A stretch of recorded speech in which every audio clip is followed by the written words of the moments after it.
So a lot of the focus in terms of pregnancy and postpartum is on moms, as it should be, because her body is going through changes, there are emotional changes, and there's much less focus on dads. Their role is to support mom, and really any questions that we've had, it's kind of been as an aside.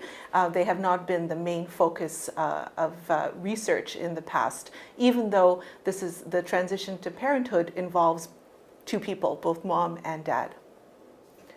So the symptoms of depression are things like feeling sad, not getting as much pleasure in things that normally you would get pleasure from, feeling a little worried, anxious. These are all types of symptoms that our questionnaire, which assesses depressed mood during this period, assesses.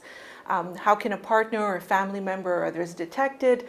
If a man seems to be a little bit withdrawn, if he's easily losing his temper, if he's doing things like drinking a little bit more alcohol, for instance.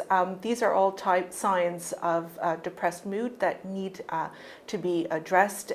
Speaking to a healthcare provider about it, seeking out more information on the topic are all things that can help identify and guide men to some resources that are available. So being depressed during pregnancy doesn't mean that the man will be depressed automatically, 100% correlation in the postpartum. However, we do know that if you are depressed during pregnancy, it is a strong predictor for depression in the postpartum, which is why I wanted to start the study prepartum in order to identify men and to gear interventions to prevent or alleviate a depressed mood so that they won't be at such high risk once the baby is born.